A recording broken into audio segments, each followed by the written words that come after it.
Oke, Assalamualaikum warahmatullahi wabarakatuh.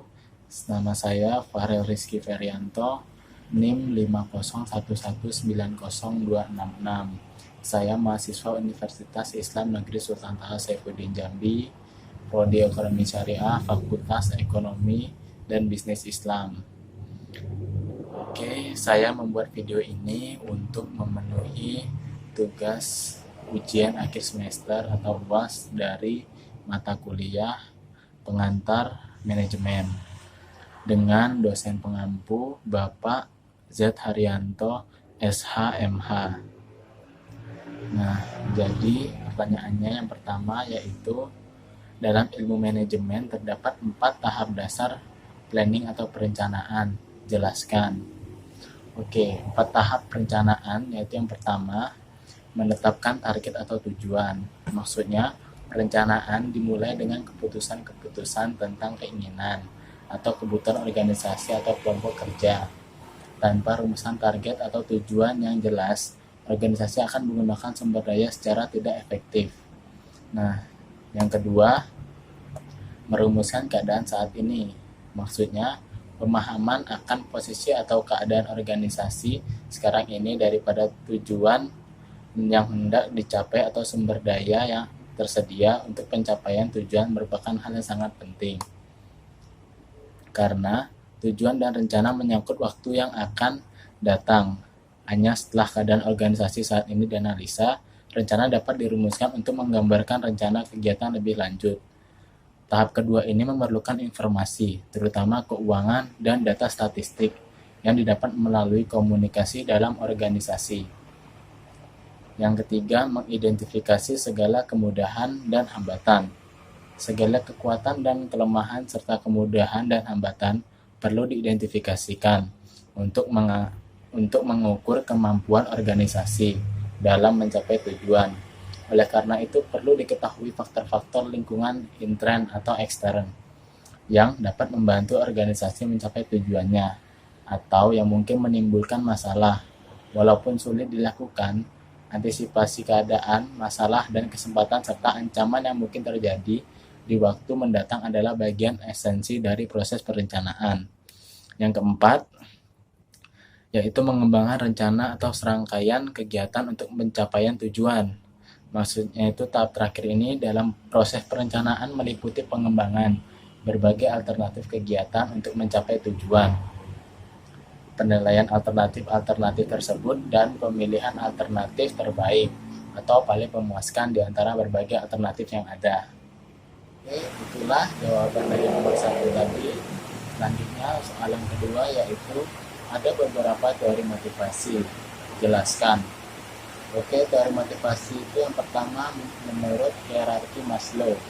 Teori ini dikemukakan oleh Abraham Maslow, seorang psikologi pada tahun 1943. Teori ini mengungkapkan jika 5 kebutuhan manusia tersebut berdasarkan hierarkinya, dimulai dari kebutuhan yang sangat mendasar hingga mencapai kebutuhan yang paling tinggi.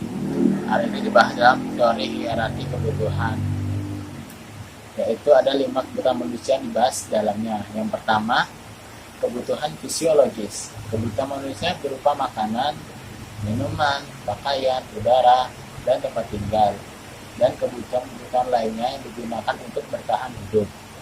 Kebutuhan ini merupakan kebutuhan yang paling dasar. Kemudian yang kedua, kebutuhan keamanan. Nah, kebutuhan keamanan ini merupakan kebutuhan dari rasa aman akan kekerasan fisik ataupun psikis. Misalnya seperti lingkungan yang bebas polusi, rasa aman dari kekerasan dan ancaman, dan lainnya. Yang ketiga, kebutuhan sosial. Dalam hal ini kebutuhan untuk mencintai dan dicintai. Manusia adalah makhluk sosial, sehingga tentunya membutuhkan orang lain di dalam kehidupan mereka. Dan yang keempat, kebutuhan penghargaan. Kebutuhan ini biasanya adalah setelah kebutuhan fisiologis, sosial, dan keamanan sudah terpenuhi. Setiap orang tentunya ingin diakui dan dihargai orang lain. Yang kelima, kebutuhan aktualisasi diri. Yaitu kebutuhan ini adalah kebutuhan yang tertinggi. Biasanya kebutuhan ini merupakan kebutuhan seseorang yang ingin memenuhi ambisius pribadi. Nah, teori yang ketiga itu yaitu ada teori motivasi menurut MC Sreland. Konsep penting dari motivasi ini adalah pada kekuatan yang ada di dalam diri manusia, yang mana merupakan motivasi prestasi. Menurut MC Sreland, individu dapat memiliki motivasi jika memang dirinya memiliki keinginan untuk berprestasi lebih baik dibandingkan lainnya. Di sini terdapat 3 kebutuhan yang dijelaskan dalam teori ini, yaitu yang pertama, kebutuhan prestasi yang tercermin dari keinginan untuk mengambil tugas yang bisa dipertanggungjawabkan secara individu. Dalam hal ini, seseorang harus bisa menentukan tujuan yang logis dan memperhitungkan risiko yang ada, serta melakukannya secara kreatif dan inovatif. Yang kedua ada kebutuhan afiliasi. Nah, yang ketiga ada kebutuhan kekuasaan. Kebutuhan ini dapat terlihat pada diri seseorang yang ingin memiliki pengaruh atas diri orang lain. Mereka haruslah peka terhadap struktur pengaruh antara satu sama lainnya, bahkan mencoba untuk menguasai orang tersebut hingga mengatur tingkah lakunya. Oke, teori yang ketiga yaitu teori X dan Y MC Gregor. Nah, teori motivasi ini menggabungkan teori eksternal dan internal yang kemudian dikembangkan MC Gregor. MC Gregor merumuskan 2 perbedaan dasar dari perilaku manusia. Kedua teori ini yang kemudian dikenal dengan teori X dan Y. Nah, teori-teori X itu ada 3, di sini mengandung 3 hal. Yaitu yang pertama, kebanyakan pekerja itu malas, tidak senang bekerja, bahkan jika bisa menghindari hal tersebut.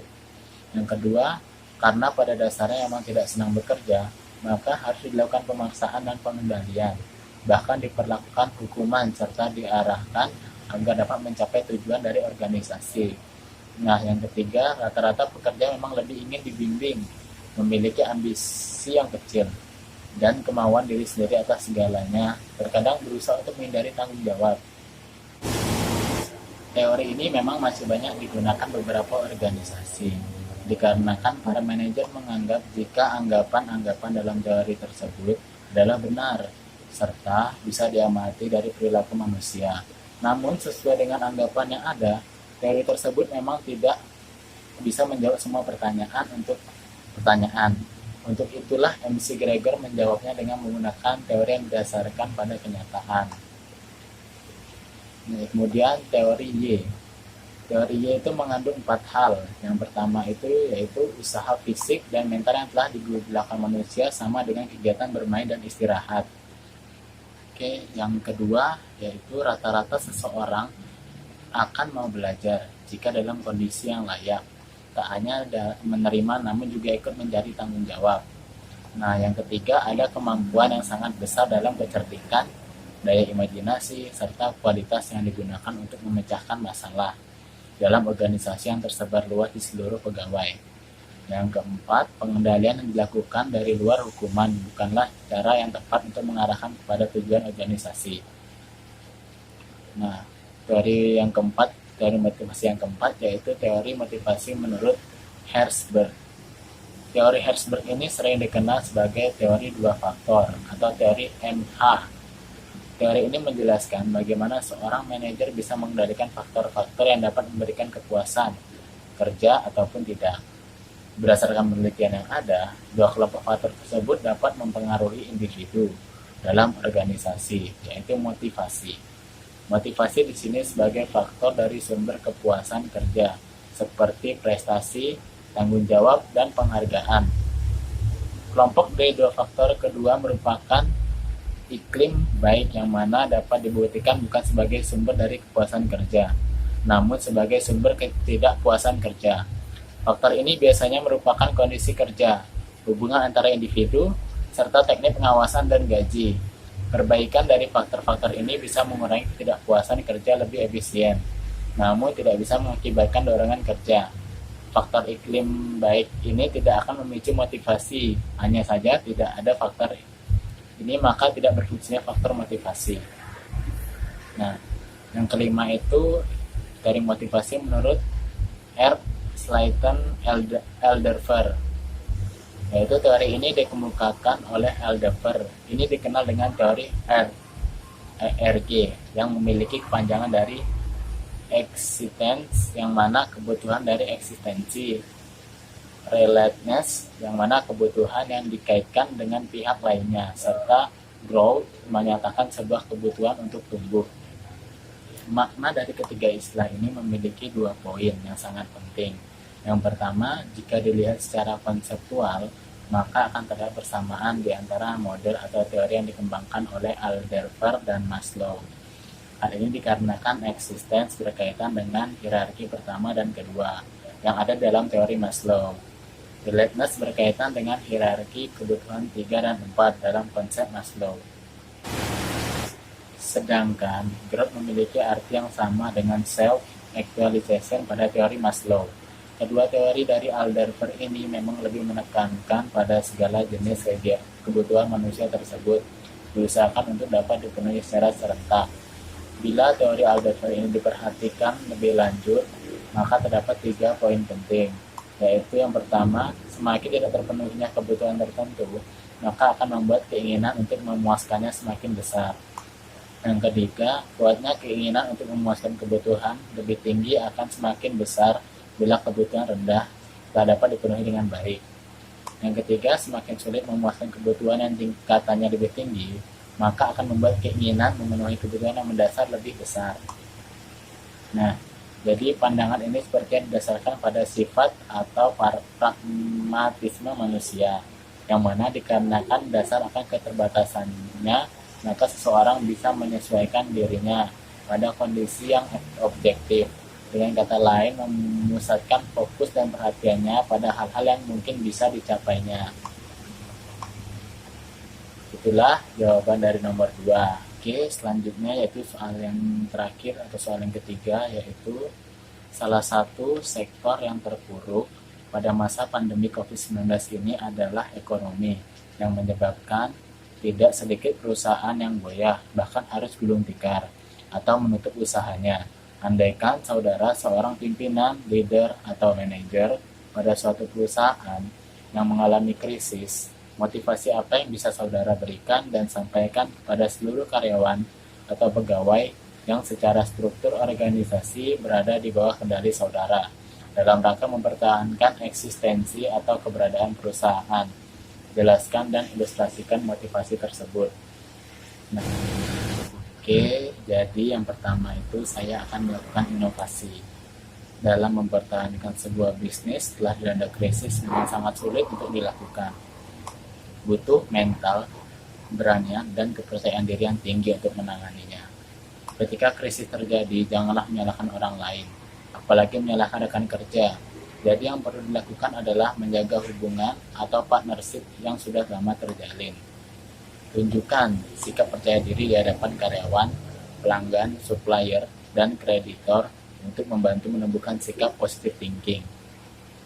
Faktanya, berpikir positif dapat membuat diri kita mendapatkan ide-ide kreatif untuk berinovasi. Fokuslah pada kekuatan yang kita miliki dan percayalah bahwa semua masalah dapat diatasi. Nah, yang kedua itu saya akan belajar dari kegagalan. Kegagalan adalah suatu hal yang tidak bisa dihindari saat berbisnis. Banyak perusahaan besar yang mengalami kegagalan terlebih dahulu sebelum bisa berkembang menjadi perusahaan yang besar seperti sekarang. Saat kegagalan terjadi, coba lakukan analisa di mana letak kesalahannya dan tentukan langkah yang tepat untuk melakukan penjagaan dan perbaikan. Kegagalan adalah keberhasilan yang tertunda. Jadikanlah kegagalan ini sebagai langkah awal untuk menjadi lebih baik lagi di masa yang akan datang. Never give up, dan berusahalah sekuat tenaga untuk bisa bangkit dari keterpurukan. Buatlah rencana kerja secara detail, dan pikirkan kegagalan apa yang mungkin terjadi dari rencana tersebut. Kemudian yang ketiga, yaitu bangun kerjasama tim yang lebih kuat. Kesuksesan tidak bisa dicapai hanya dengan mengandalkan kekuatan sendiri, melainkan bekerja bersama orang lain. Sama halnya seperti berbisnis. Setidaknya, kita membutuhkan 2 orang atau lebih untuk membangun sebuah bisnis yang kita jalankan. Perhatikanlah kinerja tim kita dan nilailah mana SDM yang produktif dan tidak produktif. Milikilah SDM yang memiliki visi dan misi yang sama dengan tim kita. Lakukan backup satu sama lain dan jangan egois. Oke, sekian jawaban dari saya. Apabila saya ada salah kata dan jawaban saya kurang memuaskan, saya mohon maaf. Dan jangan lupa kalian like video ini dan subscribe channel ini, oke? Terima kasih. Wassalamualaikum warahmatullahi wabarakatuh.